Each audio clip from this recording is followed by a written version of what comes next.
The 579A is the next generation Grinnell 1-bolt coupling. It features gaskets customized to specific coupling sizes for easy and consistent push-on installation.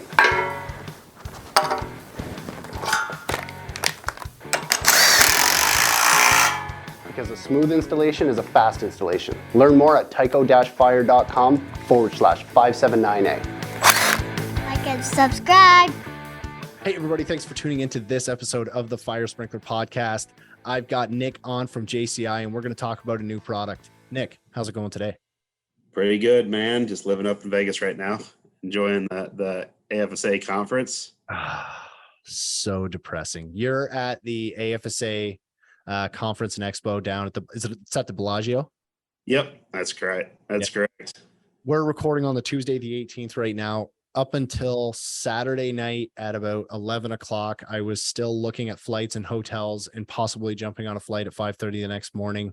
And then I had some kind of camera equipment problems that kind of were the final nail in the coffin as to why I wouldn't be there, but I'm super bummed out and will be there next year.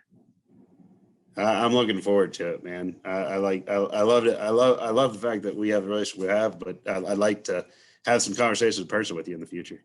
It's awesome to see people face to face. Like I don't think you weren't at the NFPA. I was not. So I've actually just taken on a new role. Prior to the role that I'm in currently, I was a territory manager for Tyco, JCI, in the South Central region. Okay. So I covered states, Texas, Oklahoma, Arkansas, Louisiana. And I really didn't navigate too much outside of that. If events took place outside of that. So I didn't really get that exposure to where I could go to these national events. But now I'm assuming a different role at JCI. So I'm kind of helping with some of the product innovation. Look, so I get to go to these cool events now and like see what the whole market's doing. And like, I am a sprinkler nerd by trade. And like, I enjoy just being in the middle of it. So the nightlife in Vegas, I haven't heard too much about it, but I'm assuming it's bed by 8:30. I kind of wish. I mean, I'm work. You got to be doing the responsible thing, right? You're there for work, professionalism. I'm very thankful that I'm not so much heavy in the sales role anymore, because I was in the sales role. So you kind of end up going to those things and you don't know when the night's going to end. Right. But I am an old man. I was a contractor prior to this for 15 years. Yep. I came on board with Tyco, and I've been with Tyco for the past 4.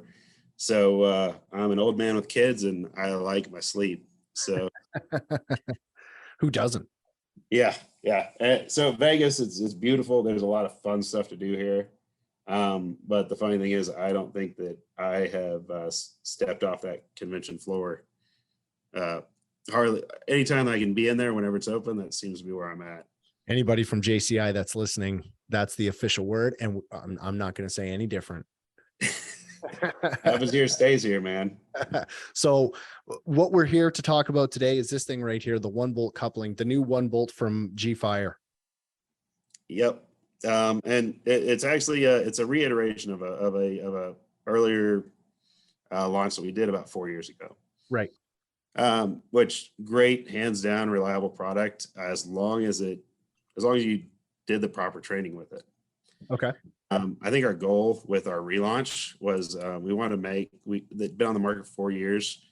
We want to make some changes to it that fitters had kind of like said, hey, we want to make this more user friendly, and we also wanted to look at the issue of, well, Tyco rep might not always be in your face training you, right? And so, what's a product that we can put to market that requires no training whatsoever? And I like to use the word bulletproof.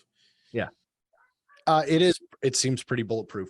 The thing I like about this one compared to your last iteration is the bolt is a little bit smaller, so it doesn't go out past the body of the coupling itself very much. Yeah, it was a huge. The other, I mean, I'm exaggerating, but I think that other bolt was about this long. And I really have to hand it to my engineering team. And honestly, JCI in general, the fact that we looked at what fitters were saying about the product and then we made the changes to make it better for fitters and for end users, it speaks volumes to the way that we do business. I really have to thank my engineers. It's funny, whenever they first brought me on this project, I kind of requested the beta testing data. I want to know, okay, so we beta test everything before we launched to market. Is there any way you could send me some of that test data?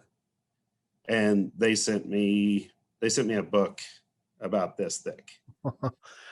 And basically what they did was, they did every trial, every test, and I was like, nobody's going to be installing this thing underwater. I don't understand why it's even in the test data, but they did. They tried to look at everything. They tried to factor in weather conditions, different regions, and how people install differently. And the amount of users that we used for beta testing was higher than any other product that we've come to market with prior. So it really speaks volumes to the hard work that went into this. With our engineering team, I can't thank them enough. Like, it was an amazing feat. And like, I'm an old fitter, so like, I'm their harshest critic whenever they put a product in my hands. The first iteration, I said a lot of things that the fitters got whenever they got the old one in hands, the things I didn't like about the. Sure. So just for visual purposes, I have an old version here. Okay. What I'm really going to focus on is the key differences. Right. I just took it apart, so I got to put it back together before we compare. So the key differences here are, one, hopefully you can see that or pick that up on the camera. Mm-hmm. Powder coated lubricant on the gasket material, which tried and true is great through the 90s. I speak ill of powder coated lubricants, but there's some susceptibility issues whenever you deal with powder coated lubricants. Things like wet weather. Mm-hmm. I think this is things that might have just gotten not considered on the original launch. Is like, you know what, you're not going to be delivering this product to a clean factory floor that's never going to get wet. Right. You're going to be delivering it to a building that has a roof on it that still hasn't been finished, and it's dripping water every time it rains. Chances are nobody's going to be there to receive it. Your guy's going to throw it off the truck, and the fitters are going to get it the next day. Yeah. So you got to make a product that can stand up through the weather. And that's one of the drawbacks of powder coated lubricant. When it gets wet, that powder coated lubricant can tend to degrade and wear off. Yep. And luckily, whenever that does happen, the susceptibility really only happens at this point where it ships, which is the open part of the housing. Right. Because everything else is concealed and protected somewhat by the housing. But that is the most key vital point. One of the differences between our 1-bolt quick install coupling and everybody else on the market is this right here. Everybody always asks me, why does it look that way? And it's actually a 3-piece housing. Right. And we did that to eliminate possible pinch points. That was our goal. Whenever you bring this product together, you have 3 points of movement that take place. So you don't really have a true defined pinch point. What you do have is a friction point where that gasket is here. Right. And that's why I'm going to go back to talking about the training. I have guys who have used this since the first iteration. Loved it. They still use it today. But they're guys that I went out on a job site with and like walked them through the paces. And one of the big things I would always share with them is install it on your pipe and then rotate the housing a quarter of a turn. So what I do just there, I just moved powder coated gasket that had worn off to a new area where the powder coated gasket had been protected previously. Right. So like I kind of eliminated that problem, so I don't have that friction point there. Yep. I do that in training with a guy, no problem. Like they're going to install them. Another thing with powder coated lubricant or powder coated gaskets, that powder coat is susceptible in cold temperatures. So whenever you get to like 30 degrees, 35 degrees, you'll see it on everybody's data sheet, especially the powder coated lubricants, that you have to add some sort of Vic lube or before install. A lot of people just think it's language that has to do with dry system installs. Right. It's not dry system. That's what I thought too. Yeah. It's actually temperature based. Okay. Dealing with powder coated gaskets.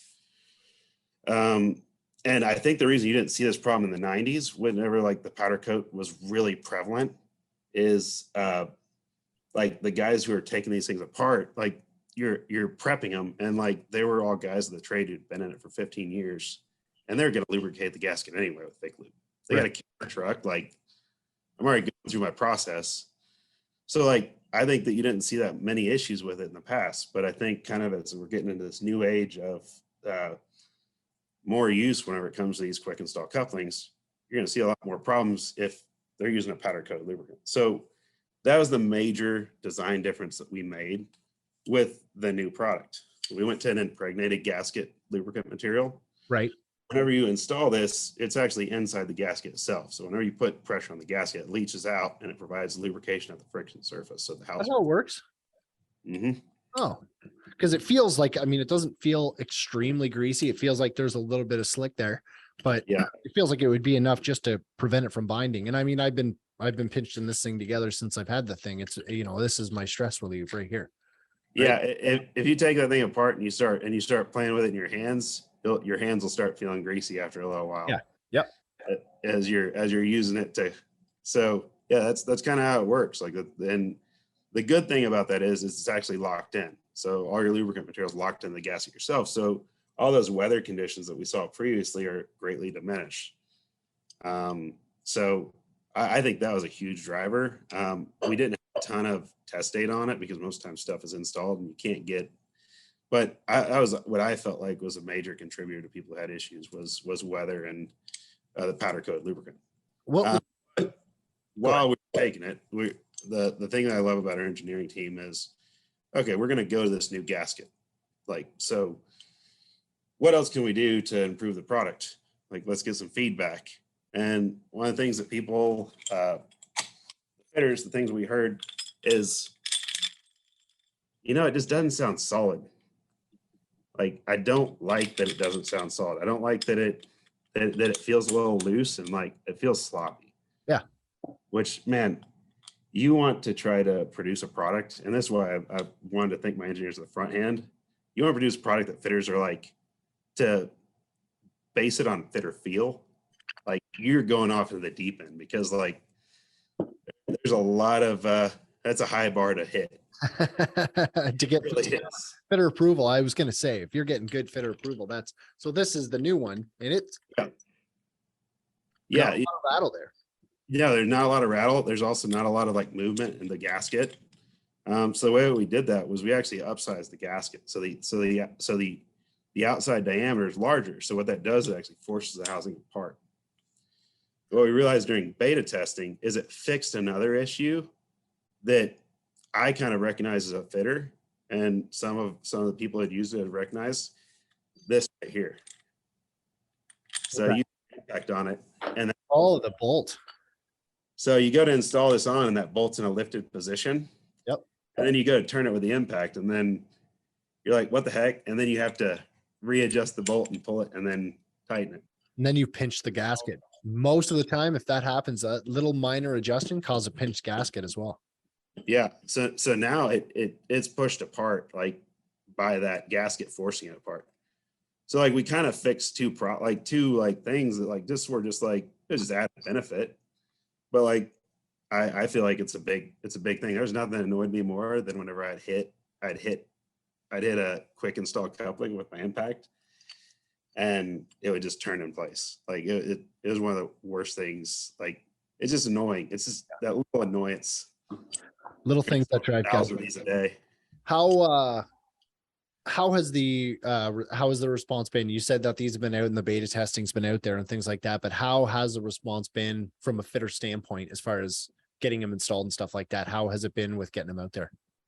So from the beta testing standpoint, the results of it, they were honestly absolutely stellar. It is probably better than the majority of things that you see on a beta test, just because anytime you put new technology in a fitter's hands, they're your harshest critics. Yeah. Like they are. And like they're the most important people in this, is like change. They don't like really, fitters do not like change.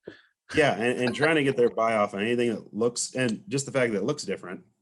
Like, unless you explain, hey, this is why we're looking at this design, then like they'll be like, I don't want to use it because it looks different. So you kind of but our feedback after installation, like it was absolutely stellar, hands down. We had, I think it was close to, well, I'm not sure if I can share this information, but I'll share it and then we'll check. We had close to Wow. installed. Okay, so if you're not allowed to share that, I'll edit it, and then this will be, we weren't allowed to share that part, so we're going to continue on with the conversation. Yeah. That was my. So we had quite a few units installed, and we only had incidents in 3 cases across the country, and they were all. We only had one that was just kind of like we really couldn't figure out the issue with it, which is normal. I mean, and then we had 2 that were contributed to bad groove ends. Oh, so not groove ends, or not coupling related. Hmm. So the performance of the product was absolutely hands down amazing through the beta testing trials. So with that, I'm super excited to take it to market, because and after I put it in my hands, I'm really stoked about this. Like, I really feel like it is 1,000% bulletproof. It feels like a good product. Feels like a solid product. It's heavy, but it's not too heavy. Like, I mean, if you can't lift what do I got? A 2.5-inch coupling here? Mm-hmm. I'm sure the weight gets any 6-inch coupling or something like that's going to be a little bit heavier. It's got a little bit more steel than a typical coupling, but I mean, if you're fatigued from installing couplings all day. So one of the things I do want to talk about is okay, so what are the benefits of going to quick coupling technology? What would the benefits be? Not even quick coupling in general, but why are people switching from a 2-bolt quick coupling to a 1-bolt quick coupling? What are the benefits of that? So I'm really not certain what the benefit is from switching from a traditional 2-bolt to a 1-bolt coupling, other than incremental time savings. And it's honestly time savings that would probably be hard to collect data on. I mean, I'm sure somebody out there has, the manufacturers must have before they launched. But I think the big thing with quick coupling technology is that you can take the product, and that's what our goal in our original launch is. We weren't looking for a 1-bolt necessarily at that point, because there were no 1-bolts on the market. Right. And there were no 1-bolt ready install couplings on the market. So we were just looking for a way to create a quick coupling. And the benefits of quick couplings, the real true benefits, are you can pull it directly out of the factory sealed box after you put it on your lift, and you can install it immediately with an impact wrench. You take out all the prep work. Right. Another thing that doesn't get considered, and then the thing that actually made me switch whenever I was a contractor from the old style to the quick installs, was material loss on large warehouse installs. I lost one nut. I lost one half of the shell. I lost a bolt. Yeah. And like, whenever you're working 35 feet in the air and you're doing it over and over and over again, you end up dropping a nut. And what happens is that fitter who's on the lift, he's not gonna like put that to the side and fix it on the job site later. He's gonna pull the next one out of the box. That's right. The job, you're gonna have 15 to, and this is what changed me. I was a warehouse installer, and we had a 62 system warehouse, and at the end of it, we went to clean up. Just a little. I had 2 pallets of coupling parts, and it was all related to a nut getting dropped.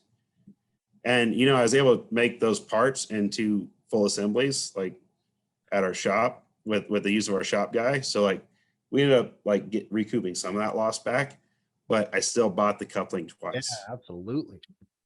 And that's where the real savings happens. Like, yeah, I don't like talking about the time savings, because there is prep time savings, but in certain labor markets that like there's people out there where the labor rate is not driving where the savings can be proven. Right. What I can prove is you won't buy the coupling twice, because on a 62 system ESFR warehouse, because your fitters drop nuts and bolts from a lift. Right. And that is where the cost savings come in, the material cost savings, right? Yeah. And that's what I like to focus on, because that's what changed me over. And I was an early adopter of the original quick install couplings, who had kind of a bad experience with it. And I had been off of them for 6 or 7 years. Mhm. And all it took was just a manufacturer coming and being persistent. And then he happened to come over to my warehouse with me on our way to lunch. And he saw the 2 pallets of couplings. He said, "How much do you think that cost you?" I'm a numbers guy, so I actually went back to the books and I looked and I saw how much it cost me. I was like, "Oh, yeah, I really got to consider this for my warehouse installs." Yeah. And they do And then have, I gave it another shot, and like they kind of did like we did, like they went to market, and then you have to make adjustments after it gets used in the field. And that by that time, whenever I started using the product, it was a solid product. So like they converted me, and like, but what adopted me, it wasn't like, what am I going to save in labor on prep work? It was the material loss that was the overall driving factor, and just the speed of install from being able to pull out a factory sealed box and put it on the pipe and tighten down with an impact wrench. absolutely. I mean, it all snowballs, right? It all snowballs. Cost savings are cost savings, no matter which way you look at it. Now, we've talked a lot about the good things about them. Are you getting a lot of negative feedback? I'm always a guy that asks about negative feedback. What kind of negatives are you getting from the industry? I'm sure there's old fitters in the field who just stopped unthreading pipe a week ago and are getting used to their regular couplings that they're greasing up. What are the negatives you're seeing with these? Well, if we're going to talk about negative feedbacks, some of the things I have a lot of fitters bring up is, well, you guys have a torque recommendation on your data sheets. Right. And the funny thing is, it's not required for us to put that torque recommendation on there at all. It really isn't. We just do it because kind of a change in the marketplace with impact technology. Oh yeah. The impact technology is improving at a pace that is something that fire protection contractors honestly don't need. Oh, I no, mean, absolutely not. No. when I was out in the field, when impacts first became a thing, the quarter drive impacts, the ones with the adapters, like they would hardly take off your car tire. Like if you needed it, they just weren't super powerful and they weren't super fast.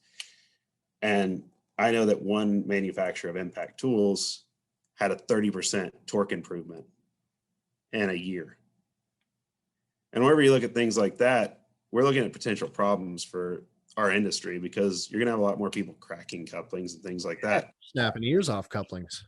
So we put those recommendations on the data sheets, kind of so that people have a guide so they can say, okay, like if I'm going to choose an impact wrench, what impact wrench do I want to use? And what ends up, if they use it like that as a tool, and they say, okay, well, I'm going to switch to, because a lot of fitters interpret it as, oh, I need a torque wrench for installing this in the head.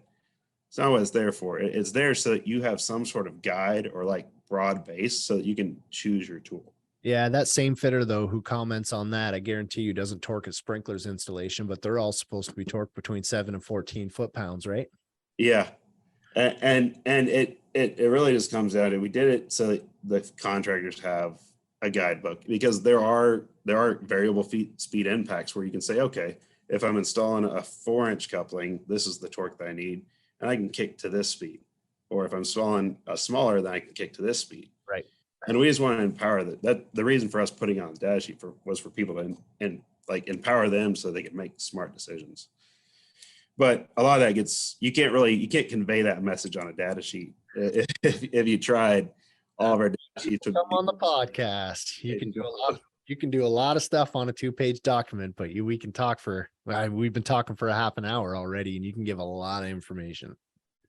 So I get that negative feedback. The other negative feedback I get is, why does it look different? Like, why does it look that way? Because it does not look like a traditional coupling. Absolutely. Yeah. They're like, I don't understand. Like, and the reasoning for that is, and whenever you have a 1-bolt technology, you have to think about possible pinch points. Right. And what this does by adding to 3 pieces, you actually have 3 points of movement whenever you're tightening it down. And this is another thing I love about our product. You can actually squeeze it together by hand. I've been doing that. Yeah. Yeah. Like there's not a lot of couplings on the market where you can do that and squeeze it together by hand. And I do like that. I just said that just because I was doing it while I was holding it. But points of movement allow to reduce the hinge points, and that was the goal with going to this style. And what that does is those hinge points, they don't really play a factor whenever you're looking at the smaller sizes. Like whenever you're at like 1.25 inch, 1.5 inch, 2 inch, you don't really have to worry about the pinch point on that side. Whenever you get into larger sizes like the 2.5 and up, and right now we're working on beta testing for our larger sizes. The new 579A, currently it's only going to be carried through 3 inch. Okay. But the larger sizes, once you start moving up, it is nearly impossible because you got a lot more gasket material. You're trying to work around that pinch point problem. Sure. Yeah. This seems to be the best solution whenever you get to those larger, and that's why we had to go to this Space Invaders. Yeah, that does, eh? But the other things that people complained about on the initial launch that we've already fixed prior to this launch was the nuts.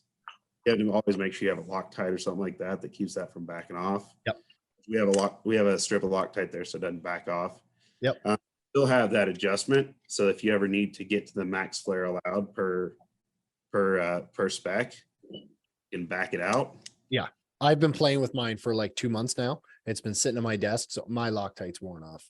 Well, yeah, but it holds that nut in place. Absolutely, yeah. It still gives you a little bit of restriction there. Like you can't just back the thing off; it stops it. Yep. And then you brought up another big point. Like people are like, why that bolt's so long?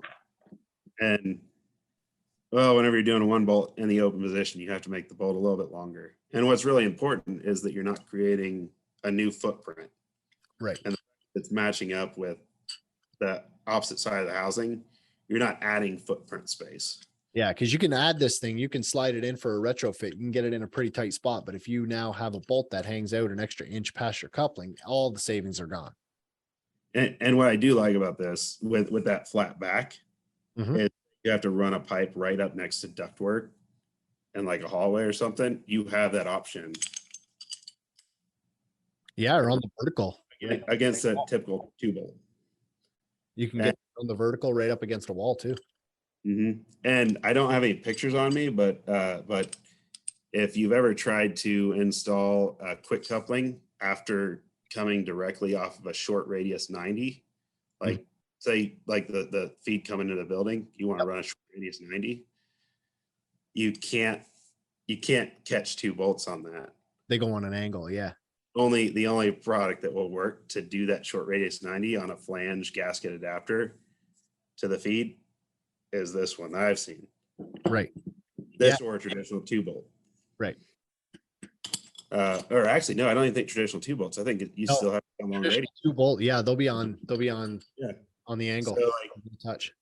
and I know I'm just trying to visualize that. It's probably difficult, but this does give you a lot of flexibility with the flat back. It's an interesting concept, and I'll be curious to see how the industry as a whole kind of jumps on board with it, or and it sounds like people are taking it and people are running with it from from service to because you guys have had some ideas that maybe didn't rock it out of the park, but this one here, I think this is a good one for the groove market. I think this is better than the ready install coupling or ready install fittings by far. Yeah, and this is such a great thing that we went back to this because the rapid install head, the hand tight storage sprinkler heads, yes, also hands down, like it had one of the best product launches we've ever had. And having this on the back end, because the places I see people using quick install couplings is, like I just said, large warehouse facilities where like that prep work does save you time. Yep. Like if you're making 90-degree turns every 20 feet, like it's still nice to just be able to pull something out of a box, but like where you're really going to see that labor savings, like where like, oh, the install took me a lot less time, is on those large warehouse grids. Like, and so the fact that we have 2 products that we launched, they're so great within a short time span. Like I'm just glad we're able to go to market with a full solution for people. Yeah. Eat that niche. Nick, I know you're in Vegas. I'm not going to take any more of your time there. Do me a solid, go down to the roulette, put one on 19 and one on 14 and number 9. And if you win or big, I'll split it with you. Sounds good, buddy. There you go. Just in time for my camera to shut off. Nick, sorry I couldn't be there in Vegas to do this in person. Always have a pleasure talking to you. We always have a good time. We always talk for hours. Thanks for coming on the podcast and talking about the new G-Fire 1-bolt coupling. Thank you, buddy. We'll talk to you.